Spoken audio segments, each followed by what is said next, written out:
Good afternoon. I don't think any of us expected to see you here, but it is nice to see you. Talk us through the what must have been a bit of a crazy process for you to get here and fight on Saturday.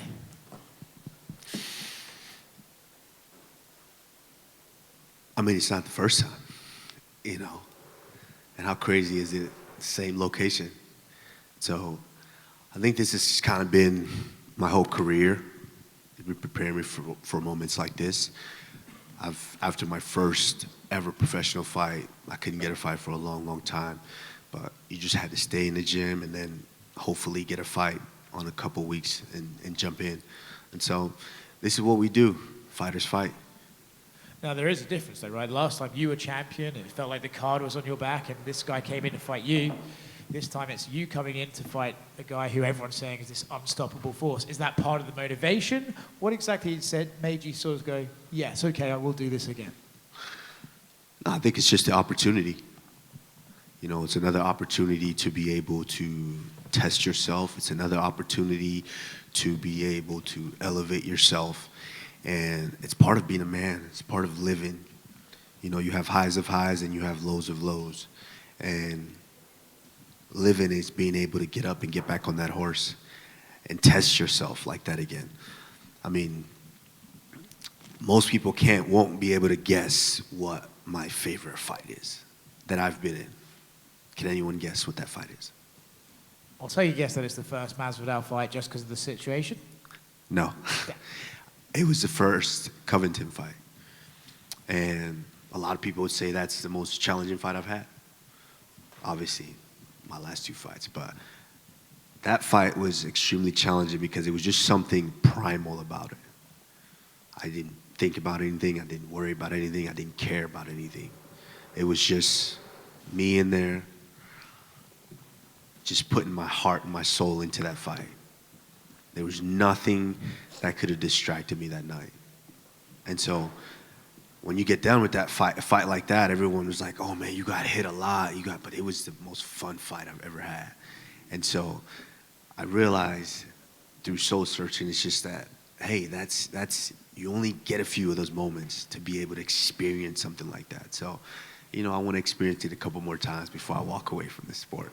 It's funny, you used the word there, primal. And I think we've seen how Khamzat fights, right? It seems to be on the gas the moment he comes out, and primal would be a good word to describe it. Is that what you're expecting when you get in there with him? Yeah, I expect any and everything. You know, that's what you prepare for. That's what you train for each and every day. And so I'm expecting it. I expect him to come out and do whatever he wants to do and try whatever he wants to do. That's part of this sport. You know, we jockeying for position each and every inch, and you know, whoever's plan starts to unravel, then the other guy's hand will be raised. He was just in here, obviously asked about you, and he said that this is a fight that he's been hearing about since the moment he got to this promotion. And he said that he sees similarities in you, but I have to say, he also said that you're like the iPhone 5 version and he's the iPhone Pro version. He said you're the older case and he's the new guy coming on the block. Do you see this guy to be this threat that everyone says he is, or do you think, no, I've been around and I've seen this come and I've seen this go? What do you think about him and his terms of where he could go in this sport? I think he's as advertised. He's very tough, you know, very strong. He's big. He can strike, he can wrestle, he can grapple. He can do it all. So can I. You know, so I think he's as advertised. But you don't know until you know. You know, ignorance is bliss sometimes, and I give him all the props in the world. He's done everything he needed to do with what he's been presented with. You know, but, you know, the iPhone Pro sometimes doesn't fit in certain pockets. You know, you might need just a regular iPhone. They both take good pictures, and they both work just fine. I like that. If you win this fight, you're getting a title shot. And I believe I heard you this week saying you can take one title, go down and take your old title, and then just walk away into the sunset. Him and Islam both sort of suggested that you and Alex are coming here for the money, right? You're getting a big pay jump. But for you, what is the motivation to be here? Is it to show people you can do it? Is it to get money, or is it to get that title back? Do you think I have money? I would say you've got a little bit of money, yeah, tucked away somewhere. Okay. So clearly it ain't about the money, you know, and I asked for the fight. You asked for the fight. initially when he was at my weight. Yeah. But, you know, he's missed it, a couple of times now? I don't know how many times. And, you know, so it's one of those situations. I don't really care. It's just, honestly, when I think about it, is soul searching. It's wanting to get that opportunity, wanting to feel that again. Because if you really look at it, when I was sitting down waiting for a fight, what was everyone saying? Oh, who's he going to fight? Like, we've seen him fight that guy twice, that guy 3 times. He's beat that guy. He's beat that one. Yeah. You know, people were kind of, oh, what excites us about a fight? Are you excited about this fight? Think so. Kamaru, Alex was in here, and he said it's kind of a blessing in disguise because he wasn't putting his body through hell for the 8-12 weeks, and he just gets focused on himself and comes in, like, obviously he would prefer a full camp, but he is fresh in the head and kind of physically fresh. So I'm curious, do you feel the same way? Absolutely. It's just something, it's such a weird switch that's flipped when you sign the contract. And so before that, you're just training. You'll be surprised. You go into some of these gyms and you'll see obviously you'll see a guy just having his way with other guys. If it's a guy that's preparing for a fight, you're just kicking the shit out of him. You're just doing whatever you want with them. And then the moment you sign the fight, it's like, oh my God, nothing works. It's just a switch that goes off in your head. And so we didn't have to make that switch this time. We was in the gym just, doing what we do. This is our career. We're not just sitting at home and doing absolutely nothing. We're in the gym, we're learning, we're growing. And when the opportunity came, it took a little second to think about it. I'm like, yeah, let's do it. And obviously the last few of your fights, especially the title fights, they've been big fights, but I feel like the buzz around you fighting Khamzat just feels a little different than, rematching Leon or rematching Colby. So I'm curious, just compared to the build-up to those fights, do you feel like more fans are excited for this fight specifically than any of your recent ones? You tell me. I would say so. Then why wouldn't I want to do it? Exactly. I'm curious, do you think you'll feel like an actual middleweight in there or just a welterweight that's not cutting as much weight? That doesn't make any difference. Since the beginning of my career, Henry, in our gym that when I started, he always said the same thing every day. It doesn't matter. Everybody spars everybody. It doesn't matter if you're big, you're small, you're skinny, you're fat, you're ugly, cute. Doesn't matter. Everybody spars everybody. I had to spar Anthony Johnson. I had to spar Anthony Johnson for a lot of my career and his career. So it doesn't matter. And final one for me, obviously, if you do get past Khamzat, Sean Strickland, the rematch that I don't think a lot of people know that you did fight him at welterweight so long ago. So I'm curious, back then, like you were pretty vocal that you saw something in Leon that you kind of assumed maybe you would see him down the road after your first fight. Was there any part of you that after you beat Sean the first time that maybe I would see Sean Strickland again down the road and would be in a UFC title fight? I don't think of it like that. I think of it when I reflect. At that point, I was coming downhill fast. I didn't care who was in my way. And Leon was that, I didn't care. I took care of business. Sean was that, I didn't care, and I took care of business. And so I don't really, I don't really dwell on it. It's when I'm done and I sit back now and start to reflect a little bit more and more.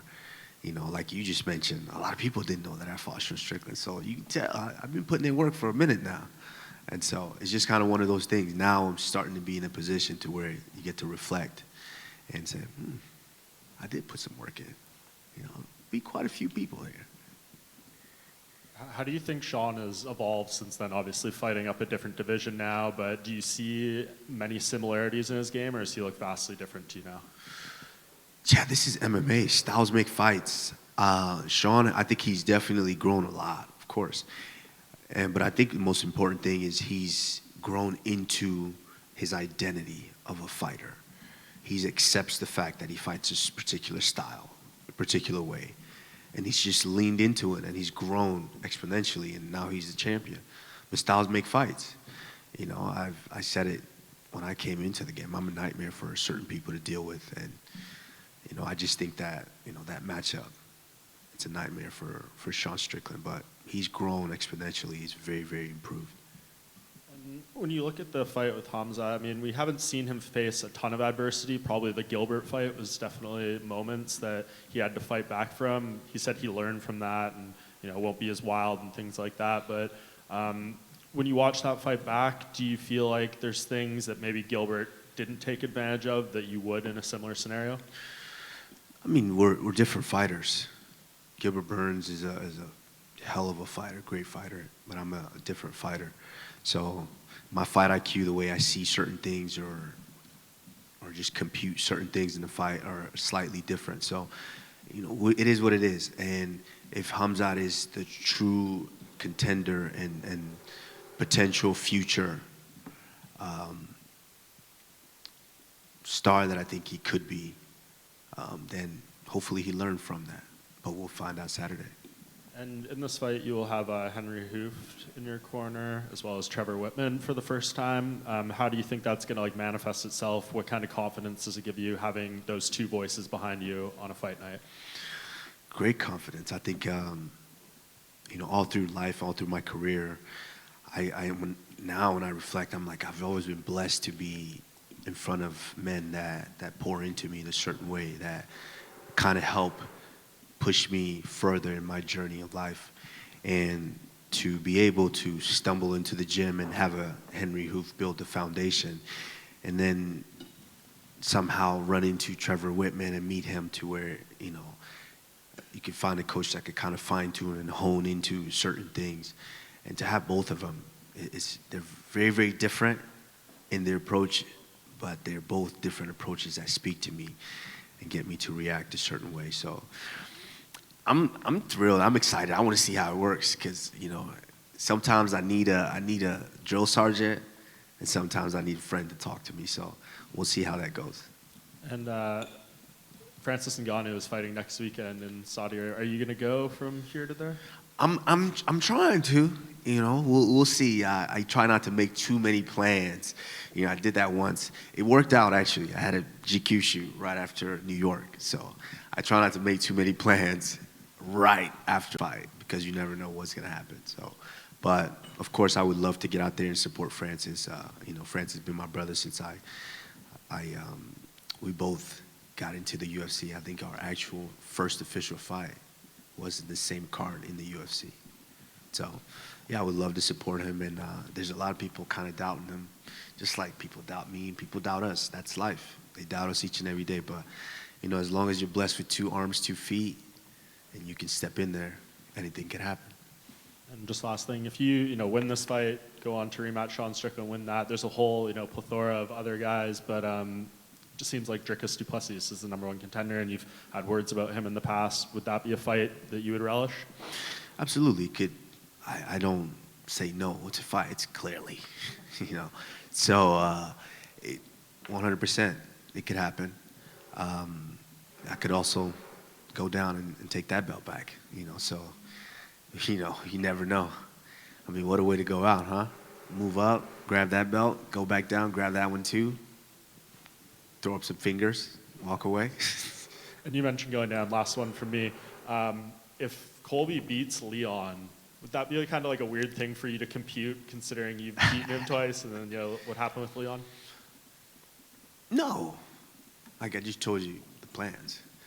Go grab this one real quick, keep it warm before Izzy comes back, and go down and grab that one too. Kamaru, over here. Hi. You boast a 97% takedown defense rate. Do you think Khamzat will be able to take you down? And how do you envision this fight going? Because sometimes 2 grapplers could neutralize each other, but we've seen you stand and trade too. And so we've seen him as well. I don't know. Doesn't really matter to me. Some guys wrestle, some guys don't. I mean, I fought Colby Covington in the first fight. None of us took a shot. I fought Leon Edwards. He took a couple of shots. It's like, so it doesn't really check out. It doesn't matter. If he tries to take me down, good. If he doesn't, good. And what do you think of his striking? It's good. Very good. Good striking, good wrestling, good grappling. Good endurance so far. So it's all good. We'll see how it plays out on Saturday. Just one more for me. Colby and Leon, a lot of people feel like Colby's wrestling could trouble Leon, a lot of pundits. You fought both guys. How do you see the fight playing out? And do you feel like Leon could stuff his takedowns? That's an intriguing fight. That's a fight that I'm looking forward to. Just because I'm a fan of high-level fighting, and I'm a fan of both guys. And so that's a fight that I'm definitely looking forward to. Kobe is, styles make fights, and MMA math doesn't really check out. So we'll see how that plays out. But, I think Leon's a bit underrated and just kind of, he's a bit underrated. And Covington as well. I think his striking's a bit underrated too. So we'll see how that checks out for sure. I'll be excited. Thank you. Kamaru, your reign has been considered one of the greatest of all time. Now, coming off 2 losses, it's almost as though people have forgotten how good you are. How important is this fight to get yourself back into the conversation as the welterweight GOAT? It's not that important. Getting in that conversation is not that important. I didn't do this to be in the conversation. I just did this because, one, I wanted to make money. And 2, I love to compete. I loved to compete. And it was just something that burned inside of me to where I always wanted to compete and compete. Even though as scary as it is, even though as hot, didn't matter how high the mountain looked at the time, I just wanted to compete, to try to climb it. And so, yeah, it's crazy how quick people forget. You have 2 fights where, if you look at those fights, look at the second Edwards fight. Had I not, at that minute, that kick not landed with a minute left of the fight, we're not even having a conversation. And so, and then the second fight, and that's considered, Leon's the best in the world right now, considered in my weight class. So, and look how close that fight was. So yeah, I think it's, people forget very quickly, but it is what it is. I'm not here to put myself in any conversation because for them to talk about. This is for me. This is me getting up there, and this is me putting my heart and soul back out there and figuring out what I really want. Well, throughout your career, you're usually the overwhelming favorite going into a fight. How does it feel going into this fight as the underdog? Never mattered to me whether you're the favorite or the underdog. It means no difference. I still have to get in there and, punch someone's face, and they're going to punch my face. So it never mattered. I think I've been an underdog before. In the Woodley fight, I was an underdog. Yeah, so it makes no difference. Well, best of luck. Thank you.